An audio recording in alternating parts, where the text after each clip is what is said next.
Minas para os cursos de publicidade e jornalismo sobre mundo digital e comunicação digital e portfólios.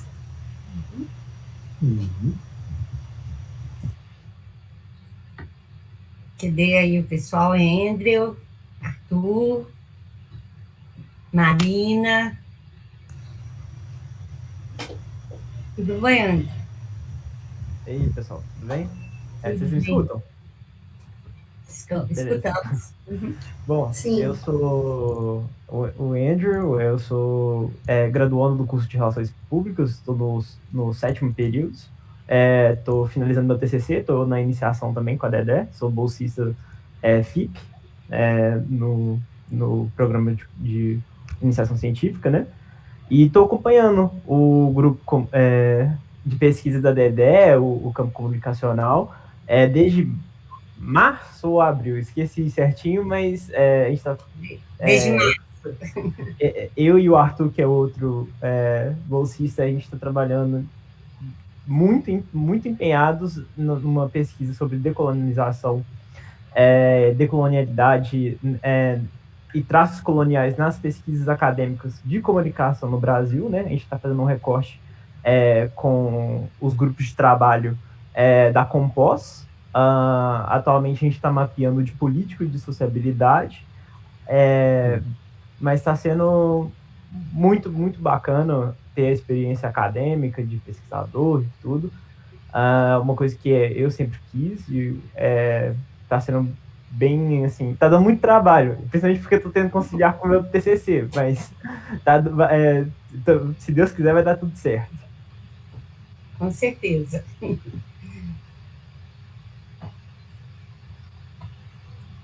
Arthur?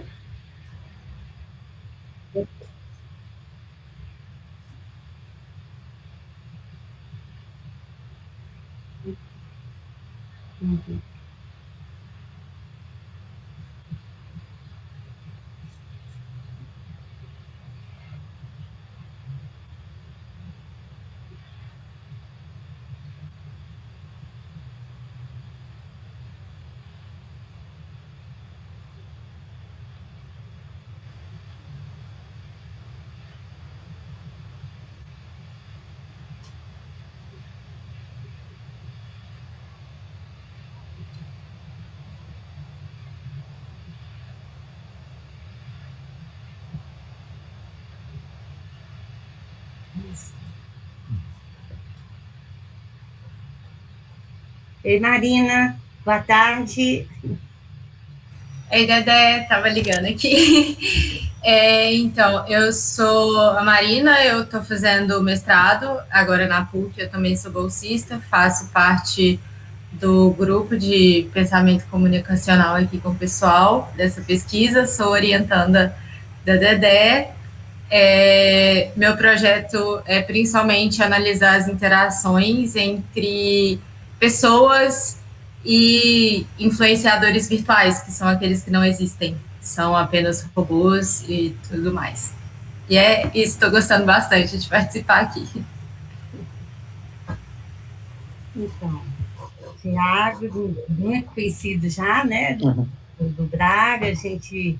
Né, o Thiago é um grande parceiro aí na coordenação do grupo, campo comunicacional Braga, e todas as atividades aí de escritura de artigo, né, promoção das lives, né, enfim, das pesquisas que a gente tem feito, tem tido uma participação intensiva, né, do companheiro aí, que é o Thiago, uma pessoa muito ativa, uma pessoa que colabora muito. Agora ele está como voluntário do grupo, porque antes ele estava fazendo um pós-doc comigo, né?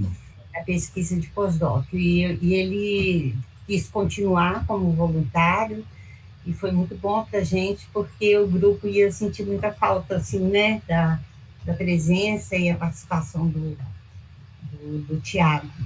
Mas então, Braga, a gente queria inicialmente assim, situar, né, o trabalho no campo comunicacional. Esse grupo já existe desde 2004, né, a nossa experiência tem sido mesmo com a meta-pesquisa, A gente realizou, até agora, 3 metapesquisas, né, da produção acadêmica. Começamos pela produção dos TCCs no curso de comunicação da PUC Minas, depois partimos para o trabalho das interações, né, que você participou, inclusive, do livro, né, fazendo comentário a respeito do processo da pesquisa.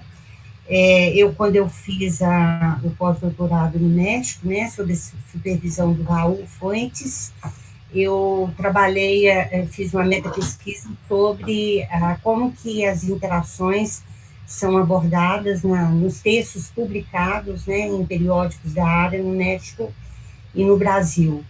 E agora estamos realizando, né, a metapesquisa da Compos e também da Intercom, né? E é uma coisa que a gente trabalhou numa primeira fase, a pesquisa mais qualitativa. Agora a gente está no momento de ampliar, né, esse quadro metodológico, né? Estamos trabalhando com a linguagem R, trabalhando com as plataformas que nos ajudam a fazer esse mapeamento, mas temos uma limitação muito grande, que é ficar muito no aspecto do descritivo, do quantitativo.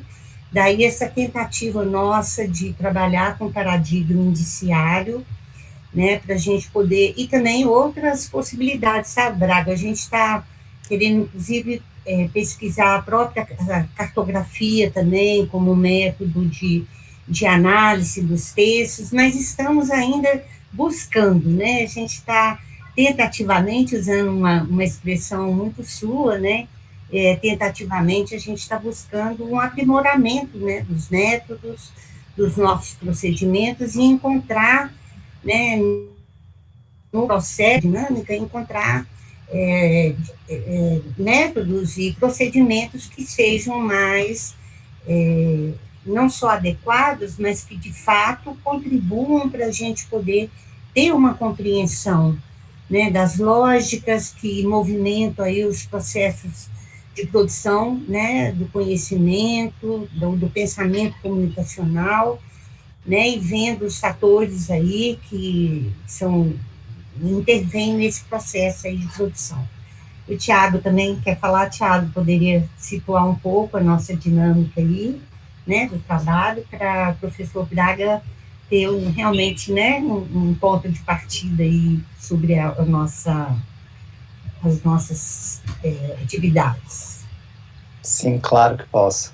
Primeiro, agradecer, né, o professor Braga aí pela disponibilidade e a presença aqui em conversar conosco. Na verdade, a Dedé já vinha desenvolvendo esse trabalho de metapesquisa bem antes de eu ingressar no grupo, né? A Dedé já tinha feito um trabalho sobre os textos da Compos. Na verdade, a nossa ideia foi pegar desde 2000, né? A gente observou que foi um período que não era muito contemplado pelas pesquisas. O próprio Gris, da UFMG, com a Paula Simões, a Vera França, também trabalham com os GTs da Compos, mas pegando a partir de 2006. Então, a gente queria pegar um período completo aí de 20 anos, e a metapesquisa atual que a gente faz é considerar, então, todos os GTs que estiveram ativos desde 2000 até 2020, analisando tanto os dados qualitativos quanto os dados quantitativos. Os quantitativos a gente tem trabalhado, sobretudo, com as referências utilizadas em cada texto, para cada GT, contabilizando, então, quantas vezes Bourdieu foi citado, quantas vezes Braga foi citado, quantas vezes Foucault foi citado. E a partir disso, né, o que a gente tentou trabalhar nesse artigo mais recente da Intercom é elaborar perguntas. Então, se aquele autor foi mais citado em tal ano, o que levou ele a ser mais citado naquele ano? Foi a escolha pessoal do autor ou da autora, a sua vinculação institucional? Então, se eu estou vinculado às universidades do Sudeste, há a tendência de citar mais autores franceses? Por que isso? Porque a formação dos pesquisadores e pesquisadoras dessas universidades a nível de doutorado ou pós-doutorado foi feita na França? Então, a gente começou a elaborar perguntas a partir do que a gente está chamando desses índices, né, muito baseado aí no paradigma indiciário que o próprio professor Braga recupera do Carlos Gisborg.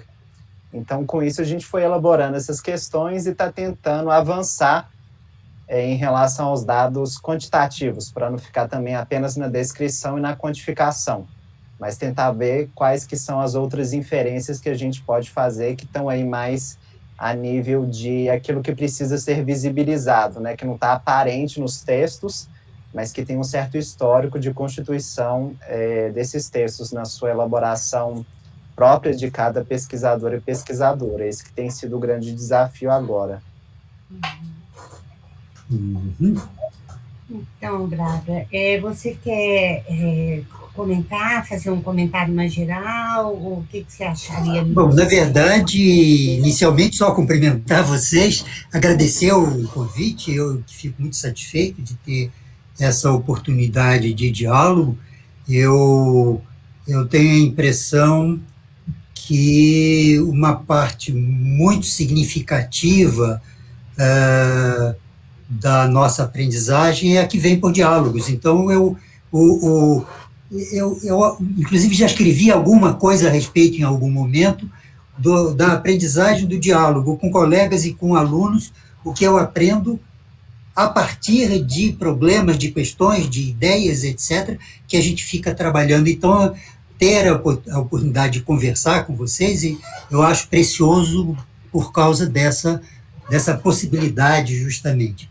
Um outro aspecto que eu queria colocar, usando a palavra que a Dedé falou logo no começo aí de dúvidas, dúvidas realmente nós sempre temos. Eu tenho a impressão que a gente avança a partir de dúvidas. E o método indiciário tem a grande vantagem que é um método para trabalhar com dúvidas diretamente, né? Porque é um método de aproximação sucessiva, e nesse sentido é bem distinto do nomotético, né? Eu não faço uma hipótese e aí saio procurando verificar se ela é verdade ou não. Eu parto de uma hipótese e me aproximo de uma hipótese melhor do que aquela. Mesmo a hipótese final ainda é dubitativa, tem que ser posta a teste.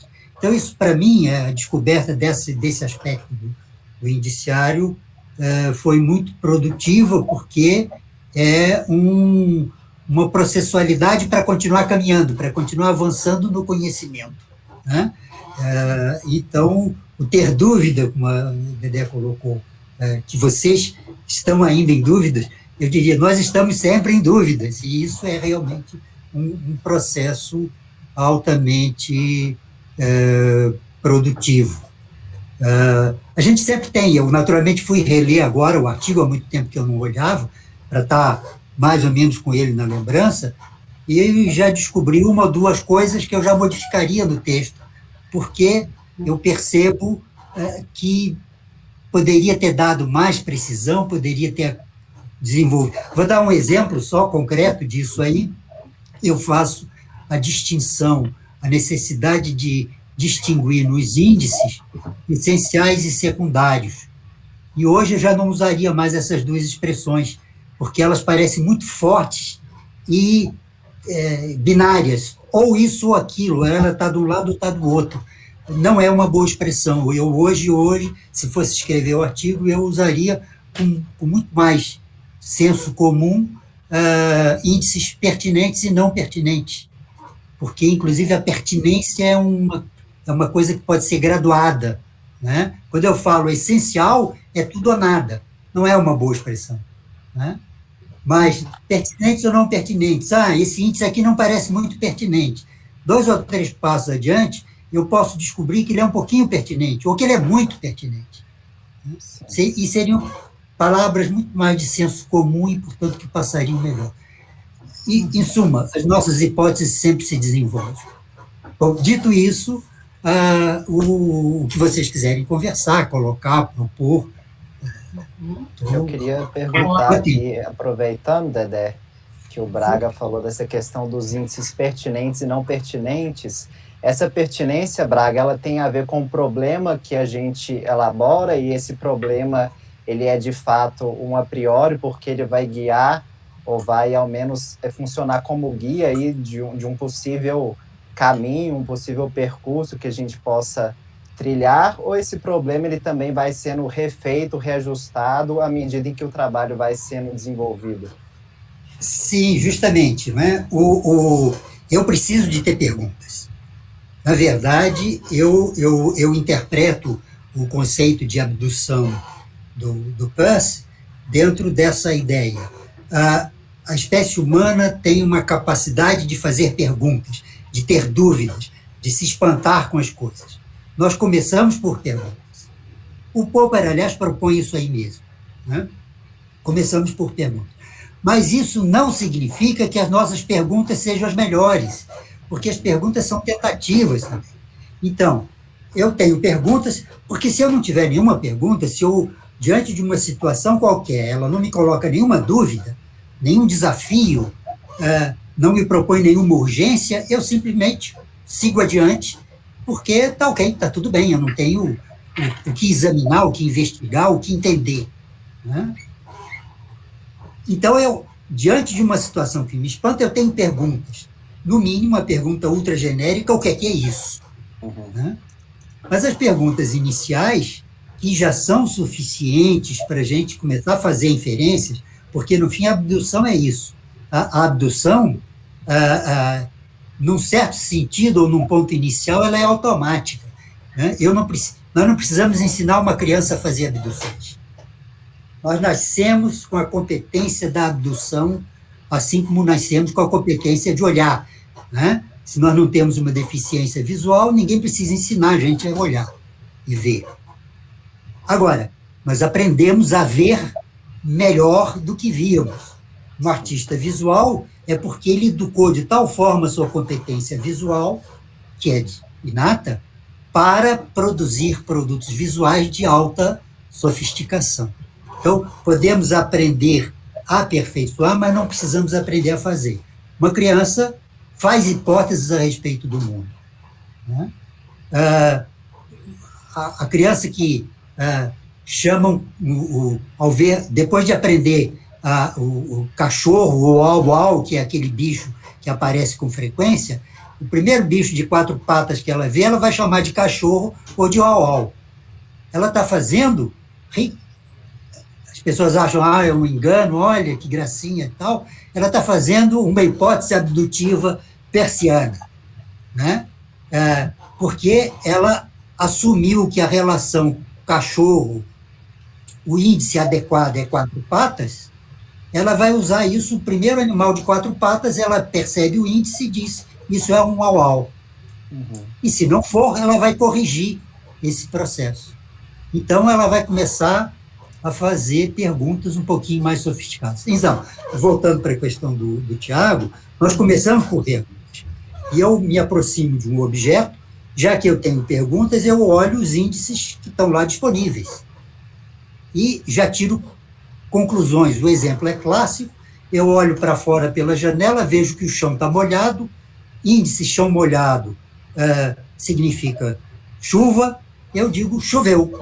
Eu tiro uma inferência a partir de um índice que corresponde a uma pergunta, o que é que está acontecendo lá fora? Choveu. Mas aí eu olho para cima, pego mais uma segunda informação, um segundo índice, e eu vejo que o céu está azul e os 2 índices são contraditórios. Então, não choveu, porque com céu azul não tem jeito, se não tem nuvens, né? Então, eu vou fazer uma segunda hipótese, passou um caminhão-pipa jogando água, etc., né? Ou seja, eu vou mudando, aperfeiçoando, ajustando as minhas perguntas, né? É por isso mesmo que um índice que pode parecer muito pertinente no momento inicial, já não é mais pertinente porque eu aperfeiçoei a minha pergunta, né? E vejo que não pode ter... E aquele índice que parecia super pertinente, as 4 patas, não, é pertinente, mas é perfeitamente insuficiente, porque é um grande número de animais de 4 patas e eu preciso de colecionar outros índices. Ele não deixou de ser pertinente, mas ficou com uma pertinência muito mais reduzida, não é uma pertinência total, é isso ou nada, né? Então, e isso que é o interessante, eu acho, do indiciário, é que ela não tem necessariamente nenhum ponto absolutamente fixo de partida. Precisamos de pontos de partida. Tipicamente, mesmo considerando o Popper, que o ponto de partida é a pergunta, nem necessariamente é o ponto de partida, num movimento inicial.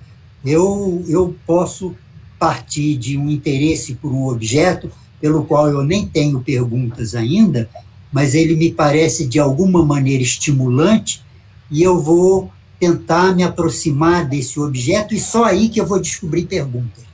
Mas as perguntas são fundadoras, porque eu posso usá-las metodicamente, de alguma maneira, né? Então, eu tenho uma pergunta, eu levanto indícios, e quando eu levanto alguns indícios, eles talvez não me deem ainda uma resposta sobre a minha pergunta, mas já tem a possibilidade de modificar a minha pergunta. A minha pergunta já não era bem aquela. Então, eu diria que do indiciário deve fazer parte isso aí. As perguntas e as hipóteses iniciais não podem ser rígidas. Nesse sentido, é bem diferente do nomotético, né? Quando o pesquisador vai para o laboratório com uma hipótese, essa hipótese é a base da pesquisa. Ele vai corroborar ou infirmar a hipótese, ele não pode mais mudar. Se ele concluiu que é uma bobagem, ele vai começar outra pesquisa, usando o aspecto de ter infirmado aquela, trazendo outra, mas ele tem que começar outra pesquisa. No indiciário, não. É o contrário. O tempo todo a gente tem que estar disposto a mudar a nossa pergunta e, portanto, mudar as nossas hipóteses iniciais, né? E, por aproximação tentativa, vamos mudando os indícios também. O que é a importância dos indícios? Não é necessariamente mudando, mas a importância deles verificando que não é tanto assim, ou não é tão pouco assim, afinal não é impertinente, porque tem uma pertinência no ângulo para a minha nova pergunta. Em suma, nós avançamos com perguntas, com hipóteses, com inferências e com índices, nenhum deles está fixo. Cada um vai se ajustando e eu vou avançando com todos ao mesmo tempo, né? E é o que acaba se tornando produtivo, né? Em termos de aprendizagem, acho.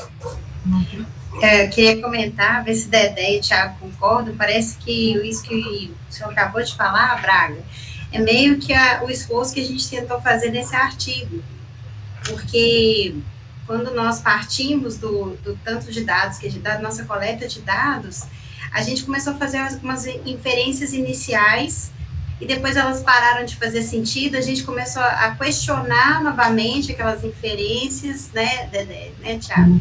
E no final a gente estava já entendendo assim que o artigo, a gente ia ter que falar que o artigo em si não era suficiente, era o primeiro passo, que apontava para outras perguntas, né, outras questões. Né? Inclusive até a mudança também de categorias, né? A gente estabeleceu as categorias, né, para observar os textos, depois a gente foi modificando, né, e até sentindo necessidade de outras categorias, por exemplo, como geracional.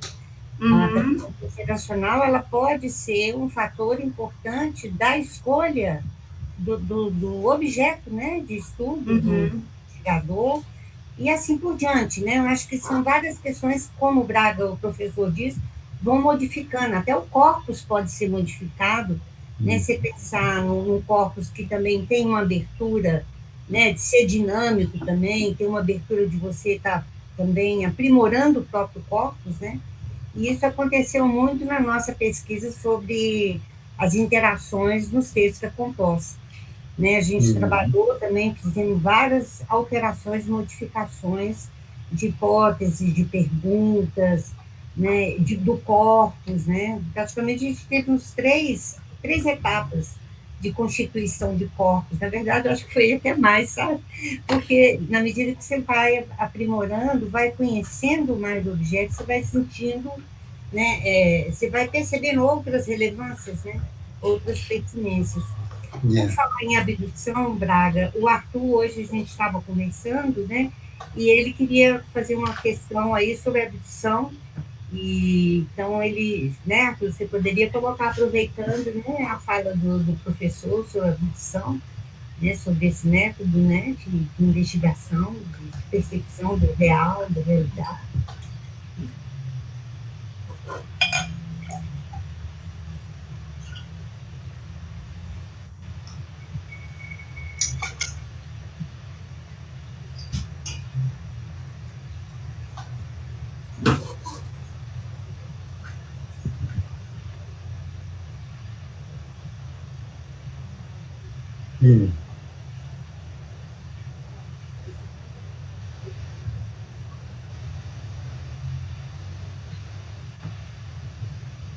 Dedução.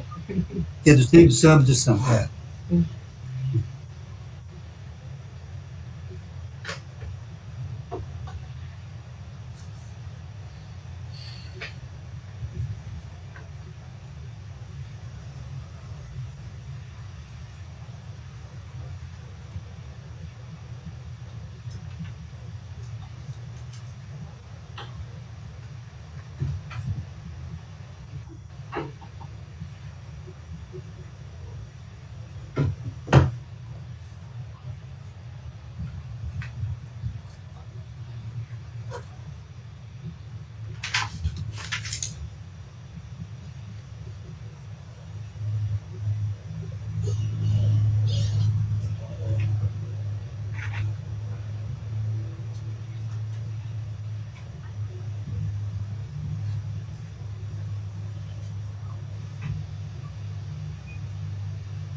Não, veja só, limites, com toda certeza, os 3 métodos têm dedução, indução, abdução, fazem algumas coisas e não conseguem fazer outras. Por quê? Porque eles têm características específicas, né? Primeiro, o Peirce tem razão. O único método capaz de gerar coisas novas é efetivamente a abdução. Porque a dedução, na verdade, é um processo confirmador da validade de afirmações. Isso? Eu preciso de ter uma premissa maior, que eu já assumo de antemão que é verdadeira. Eu preciso de uma premissa menor, que é alguma coisa que, no mínimo, é constatada como real, e eu crio uma relação entre essas duas coisas para tirar uma conclusão que é dedutível, então. Né? Se A é verdade, premissa maior, e constatamos B como premissa menor, então C.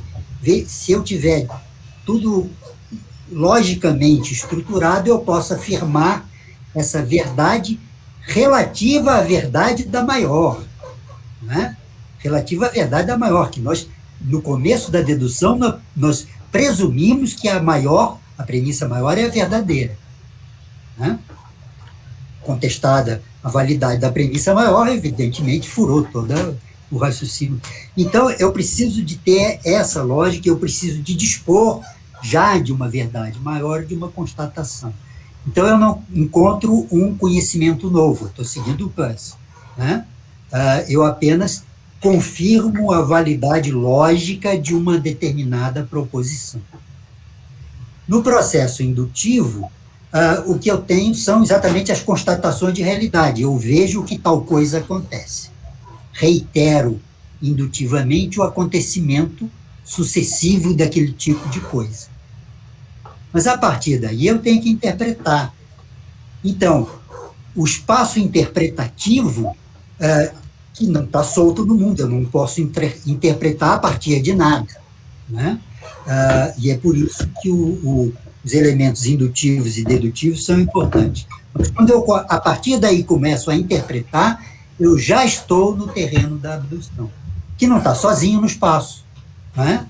O limite é que eu não posso fazer abduções do nada. Aliás, a expressão corriqueira que nós temos em português, dizer uma coisa do nada, é uma demonstração do senso comum do absurdo que seria pretender uma abdução sem bases para a abdução, bases reais para a abdução, né? Eu não posso dizer alguma coisa do nada, né? E, aliás, é uma acusação forte que a gente faz no senso comum, né? Não, você está dizendo isso do nada.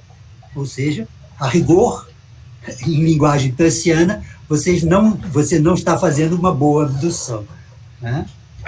Então, cada um dos 3 métodos faz alguma coisa. Tipicamente, nós dependemos dos 3, não dá para viver com um deles sozinho, né? Agora, nós temos, na verdade, são ênfases, né?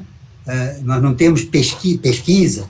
Claro, eu posso ter uma proposição que seja estritamente dedutiva, que seja estritamente indutiva. Mas, para fazer uma pesquisa, eu mobilizo os 3 métodos. Um ou outro tem mais peso, né? Na processualidade, saindo do espaço específico pesquisa, na processualidade filosófica, a dedução tem um peso extraordinário, né? Porque trata-se de articulação de sistemas. Mas a indução está ali presente. Pode até não estar sendo exaustivamente tratada, mas o filósofo está trabalhando a partir da sua experiência de realidade, de mundo, embora dê mais ênfase à dedução. Então, os 3 métodos têm limites, têm limitações, mas nós acionamos mais um ou outro conforme o tipo de problema que a gente tem, conforme o tipo de objetivo que a gente quer, o que eu quero descobrir, propor, inventar, sistematizar, descobrir, etc. Né? Então, limite todos têm. Agora, eu vejo o indiciário como particularmente produtivo no caso de uma ciência como a nossa, da comunicação, que está, desde há um século, em lenta construção. Né? Eu diria que hoje nós estamos, contemporâneo, né? Século XXI, nós estamos mais ou menos nas condições que a sociologia estava em termos de estágio, de construção, de consistência como disciplina de conhecimento. Nós estamos no estágio que a sociologia estava na segunda metade do século XIX, em processo construtivo.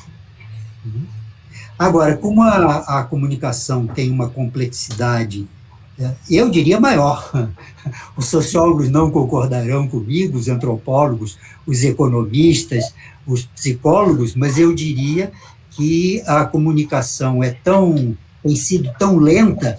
A palavra comunicação já existia entre os gregos.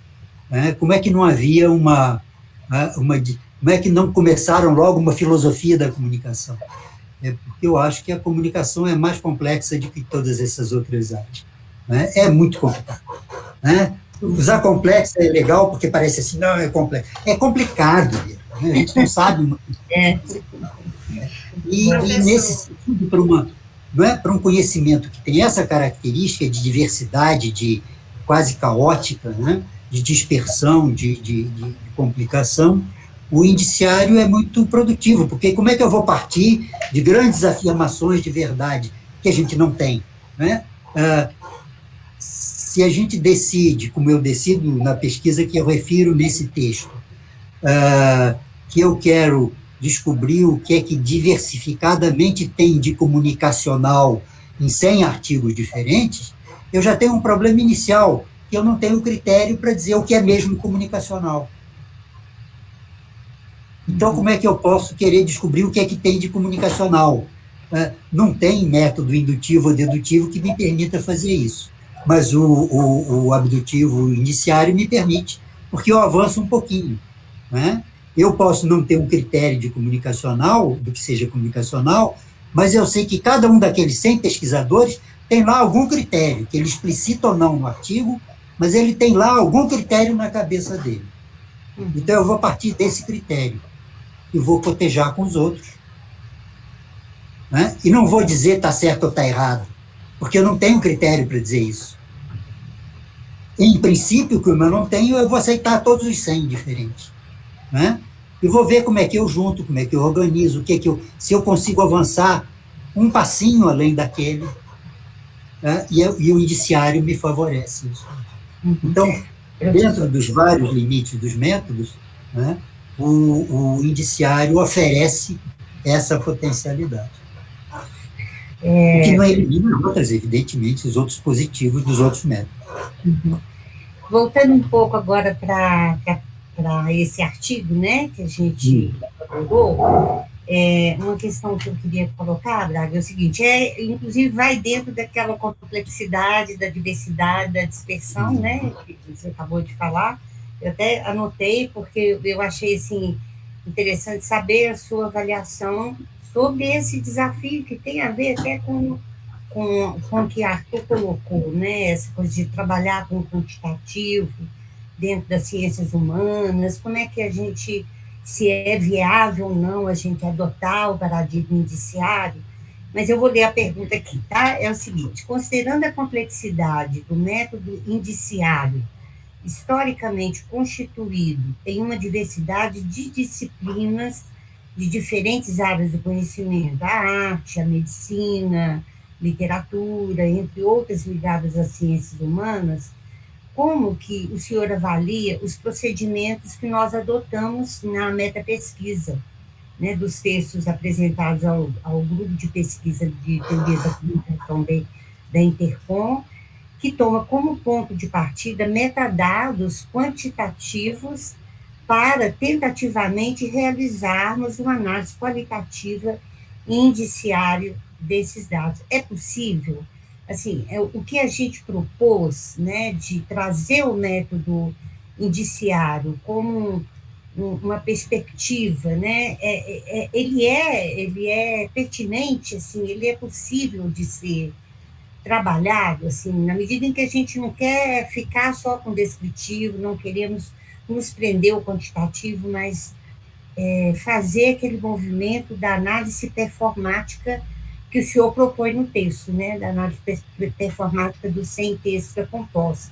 E um movimento que vai do particular, do geral, de avançar nas elaborações teóricas, a partir, né, dos índices, a partir da abdução desse processo, né, abdutivo, que são as descobertas que a gente vai tendo ao longo da pesquisa. Não sei se ficou muito grande a pergunta, mas é mais ou menos isso, né, que passou em termos de... Mais ou menos. Deixa eu ensaiar uma perspectiva e depois, se eu não tiver sido completo para a sua questão, você complementa. Mas eu vejo o seguinte: eu comemoro a tentativa que vocês estão fazendo. Por quê? Porque exatamente a abordagem indiciária, por sua característica em si tentativa, né? Eventualmente, os que não gostam do indiciário colocam... tem um texto do Howard Becker que é muito interessante, porque ele assinala que os sociólogos nomotéticos, o Howard Becker é um sociólogo que faz estudo de caso. Fazendo estudo de caso, embora ele não use a expressão indiciário, ele trabalha com lógicas indiciárias, né? E os sociólogos nomotéticos tendem a criticar esse tipo de estudo que o Howard Becker faz, assinalando que é um método que não tem rigor, né? E ele escreve um artigo, esse é uma coleção de artigos, é um livrinho já antigo dos anos 90, aí, que foi traduzido em 90 e pouco, Metodologia de Pesquisa em Ciências Sociais. É um clássico, é um clássico. Dê uma olhada nesse artigo que ele fala sobre a crítica de que o indiciário não tem rigor, né, que é excelente. Justamente, o indiciário é tentativo. Se eu considerar que tentativa é falta de rigor, então não tem.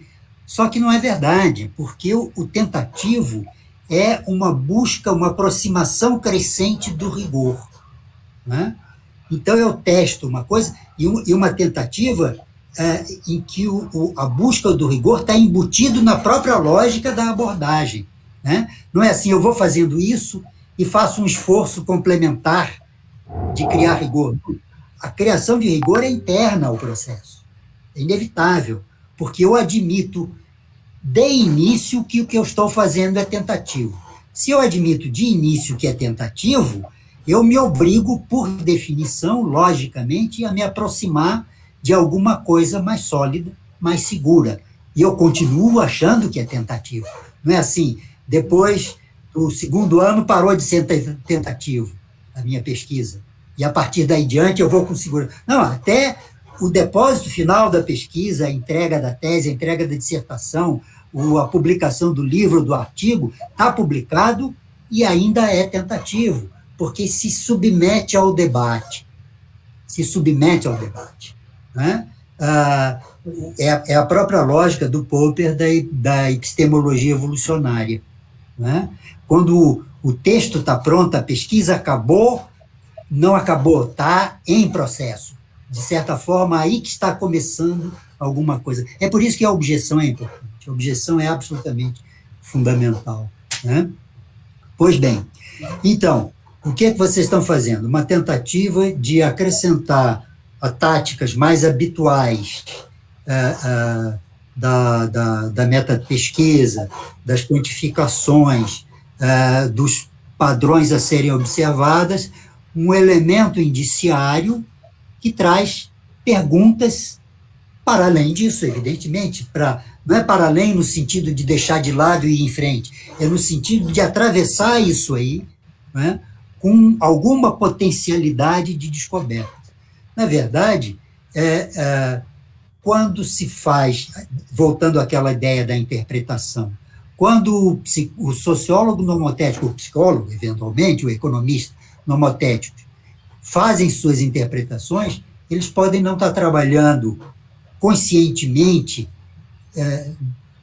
por decisão, com táticas indiciárias, mas, na verdade, eles estão acionando isso. Né? Tais coisas me dizem que eu faço uma interpretação. A interpretação é indiciária. Na verdade, é até uma denominação que é usada com alguma frequência para esse tipo de disciplinas ou táticas interpretativas, né?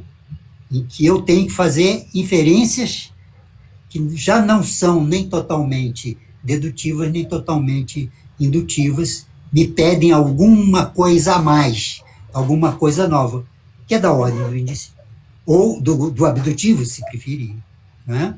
Ou do conjectural.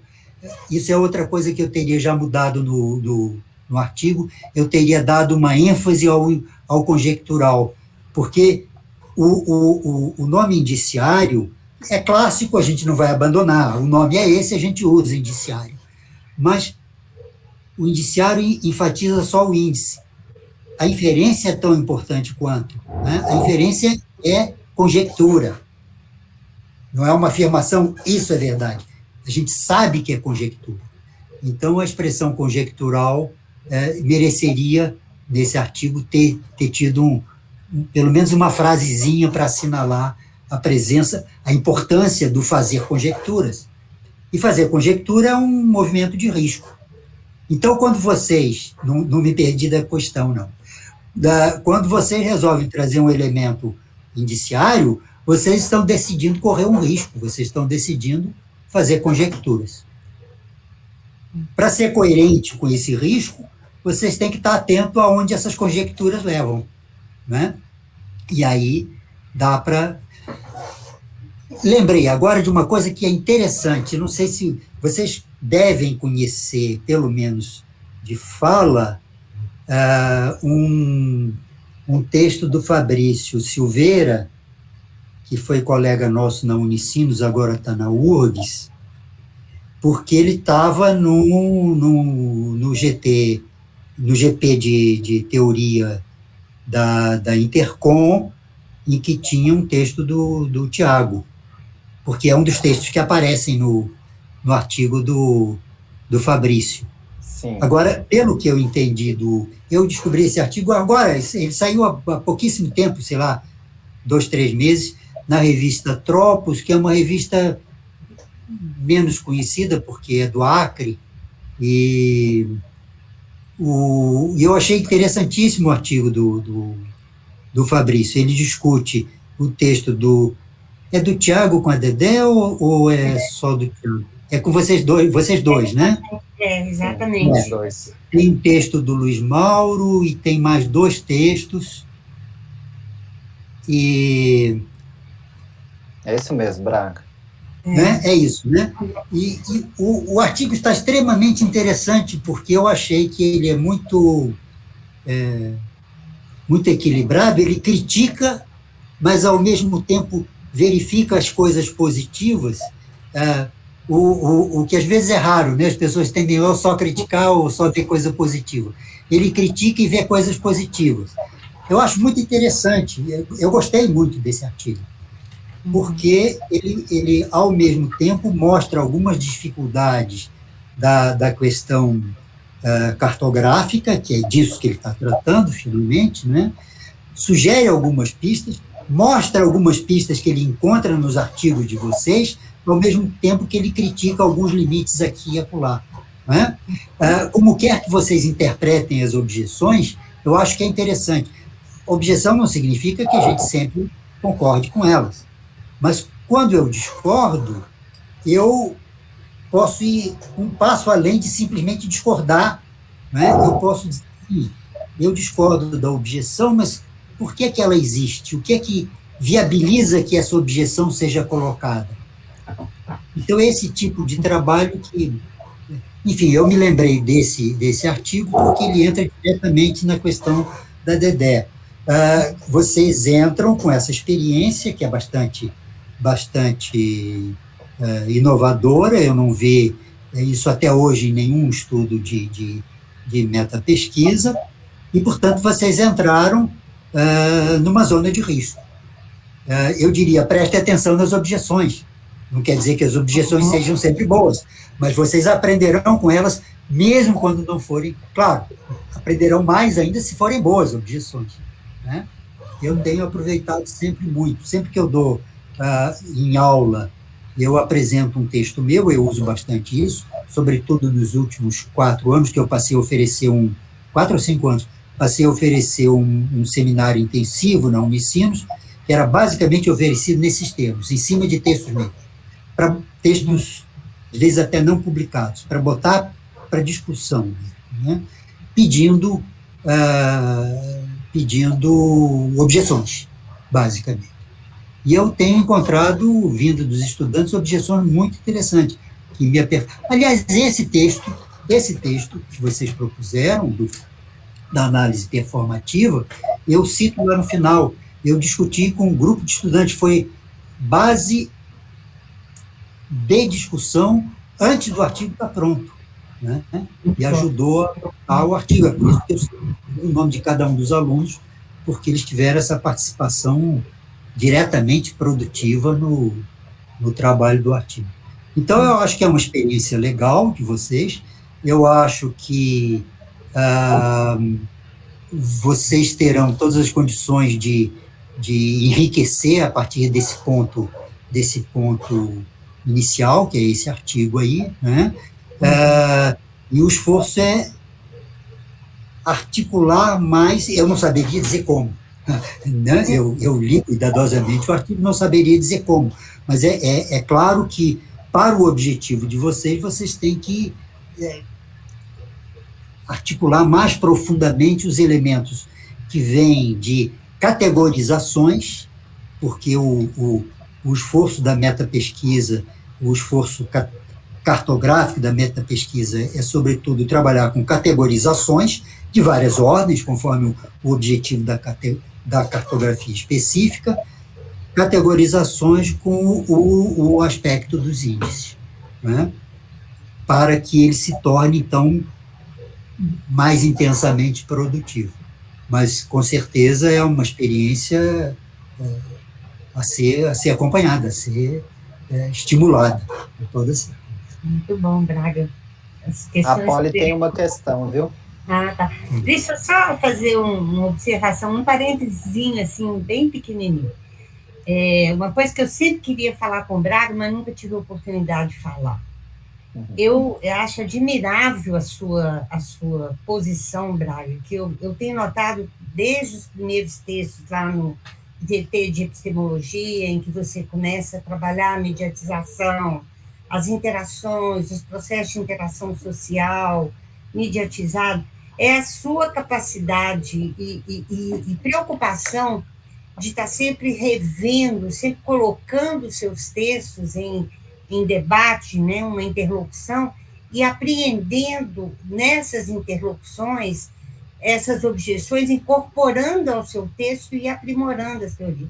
Eu acho fantástico, eu não vejo esse movimento de forma muito significativa na comunicação. Né? Eu queria só fazer esse elogio, porque é uma coisa que sempre me deixou assim, sempre admirei esse procedimento seu, de estar provocando, não no sentido, incitando uma discussão e trazendo para o seu próprio trabalho essa autocrítica, né? Por exemplo, aquele debate que você teve com o Rudiger sobre as interações, e com o Aidar também, né? Um texto mais antigo, né? Tudo isso é incorporado, né? Às suas construções reflexivas, teóricas, empíricas. Eu acho isso muito bacana. Desculpa, vamos lá. Olha, é legal o elogio, com toda certeza, mas, na verdade, não sei se é alguma coisa tão elogiável. Simplesmente eu acho que é o natural a gente querer aprender mais, né? Continuar aprendendo. Eu tenho a convicção de que o esforço científico é um esforço de aprendizagem, né? Que é também, como a capacidade abdutiva, aprender também é uma competência natural do ser humano. Sim. Né? Nós não precisamos de ensinar uma criança a aprender, ela sai aprendendo, né? Então, é só ter vontade de aprender. Eu acho que é por isso que eu acho que tem uma coisa, eu gosto muito de ser professor, tem uma coisa que é melhor que ser professor, que é ser estudante. Com certeza. Né? É muito bom isso. Então, a Poliana ia ter a pergunta. Ok. Não, faço eco aí à fala da Dedé. Professor, eu acompanhei a apresentação do texto da Dedé e do Tiago na Compós. E uma questão que fizeram a eles, depois da apresentação, é uma questão que ficou ecoando, assim, para mim até hoje, e que também ficou lá de fundo na elaboração do artigo que a gente fez, e que eu gostaria que o senhor comentasse um pouquinho mais sobre ela, queria te ouvir sobre isso, pelo seguinte, eles criticaram o título, porque no título eles colocaram que estavam fazendo uma inferência sobre o pensamento comunicacional brasileiro. Você me lembra do título, Thiago? Eu esqueci. Sim. Mas era o pensamento comunicacional brasileiro, né, Dedé? Tinha uma coisa assim. É isso mesmo, olha. Estou muito sobre esse título e eu fiquei pensando, né, sobre o paradigma indiciário, todo esse processo de perguntar, inferir, renovar a pergunta. O que o senhor pode comentar para a gente sobre esse trajeto da possibilidade de chegar a uma visão geral, e claro, tentativa, temporária, do pensamento comunicacional brasileiro, assim? Sim. Tem 2 ângulos aí, Poliana, vamos ver. Primeiro, a questão do título. Eu quero comentar a questão do título. O título é um problema mesmo, viu? A gente se arrisca com o título. Eu sempre digo para os meus orientandos o seguinte: cuidem do título, porque vocês não percebem, mas o título é uma promessa. Então, se o título for amplo demais, significa que você está prometendo uma coisa ampla demais naquele artigo. Né? Se o meu objetivo é daquela ordem, eu devo dizer isso aí. Eu tenho, porque não há equívoco nenhum em ter objetivos amplos. Né? Eu devo dizer isso no meu texto. Olha, o meu objetivo final lá, no fim de tudo, será trabalhar para esse ponto. Mas se eu ponho no título do artigo, é fácil que seja criticado, porque um título é uma promessa. Né? Eu quero encontrar... Isso é o título do artigo? Eu quero encontrar isso no artigo. Né? E aí, quando se trata... Artigo é mais simples, porque é para debate, é para debater mesmo, não tem problema. Quando é tese e dissertação é mais complicado, porque tem a banca e coisa assim, né? Eu sempre digo, é melhor prometer coisa que o artigo não está realmente fazendo. E, às vezes, é ao contrário. Eu posso botar um título até mais cauteloso, e aí a banca vai descobrir que o texto faz mais do que o título. Opa, que legal! né? Mas esse é um detalhe mais ou menos técnico, né? A questão do objetivo de um pensamento comunicacional, eu estou inteiramente de acordo, é o que nós queremos mesmo. E nós precisamos de gente que queiram isso aí, uma abrangência do pensamento comunicacional. Não quer dizer que a gente vai conseguir isso amanhã de manhã, né? Mas eu acho importante, porque um dos problemas sérios, aliás, o Signatis trata disso em algum lugar, num artigo recente dele, que é, assim, uma quantidade muito grande de pesquisadores que estão se conformando em estudar apenas o seu objetozinho, né? Não, eu tenho a minha pesquisa, eu fico aqui, eu conheço isso aqui e tal e coisa, né? E a gente, sobretudo quando nós estamos num campo como o da comunicação, que é uma disciplina em construção, em busca de consistência, isso, se vocês pensarem, é uma oportunidade histórica extraordinária. É como se a gente tivesse, na Europa, começando a fazer pesquisa em 1860. Olha que lugar e momento da história bom para a gente estar. Pois bem, nós estamos num outro momento que é desse tipo, na disciplina certa. Todos nós aqui. Todo mundo que está na Intercom, que está na Compost, que está na Compolítica, que está, em suma, todas essas entidades e tal. Nós estamos nesse espaço.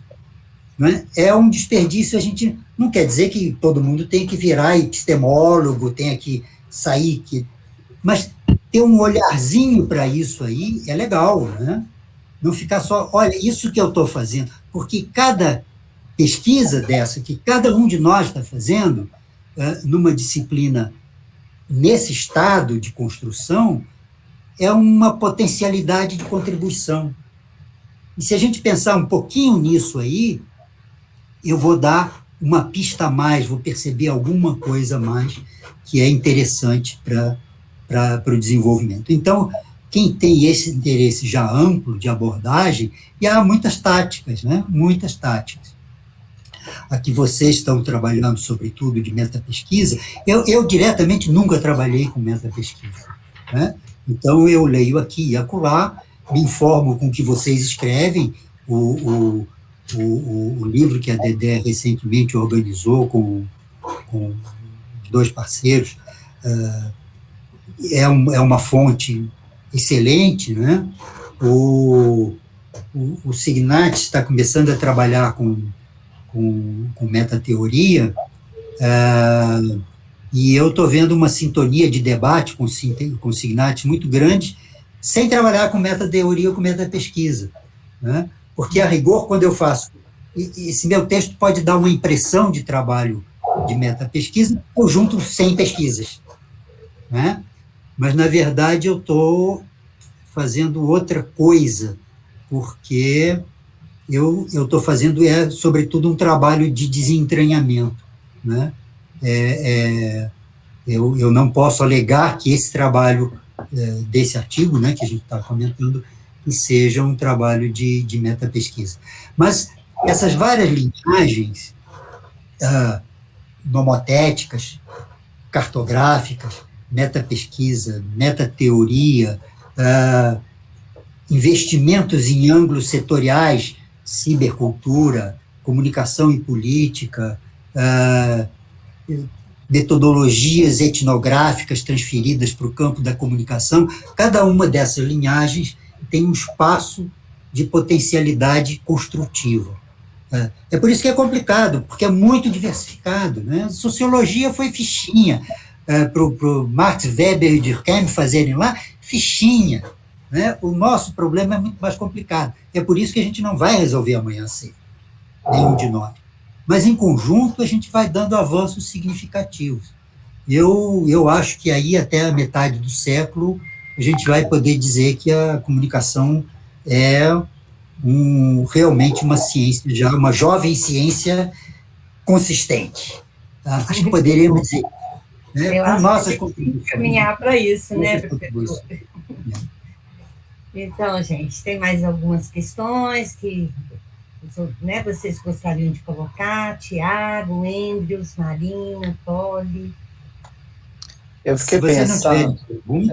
se você não tiverem perguntas, eu quero um comentário, não, depois eu já abro para o Tiago, eu prefiro a pergunta. Foi o André que falou ou foi o Tiago? Eu tenho uma questão assim, de ordem mais técnica, assim. Na verdade, eu queria saber, Braga, no seu artigo, você coloca o nível 1, nível 2 e, digamos assim, alguns passos ou procedimentos que a gente poderia seguir para conseguir desentranhar o comunicacional.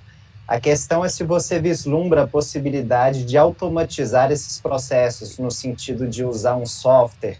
Né? No caso, a gente usou aí alguns recursos digitais, como nuvem de palavras, o próprio R, que possibilita a quantificação e sistematização dos dados em tabelas.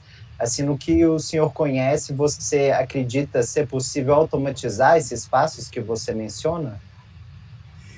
Tá, Tiago, então eu vou usar a sua pergunta para alguma coisa que eu queria dizer mesmo antes e porque vai me servir, que é colocar um pouco sobre o que está no título do artigo, né, de análise performativa. Por que é que eu chamo isso de performativo? Né? Não necessariamente uma análise indiciária é performativa. Não necessariamente. Porque eu posso estar procurando índices das mais diversas naturezas, dependendo da performance, ou da performatividade desses índices. Eu quero explicar, então, esse ângulo, porque, na verdade, ele decorre da confluência de duas linhas de trabalho. Na verdade, eu comecei a pensar no aspecto, a trabalhar, vamos dizer, simplesmente de modo tático, impressionístico, uma ideia de performativo antes mesmo de mexer com o indiciário. Porque quando eu acho que isso foi quando eu estava fazendo o doutorado. A questão era assim, o que é que esse texto está fazendo com o que ele diz?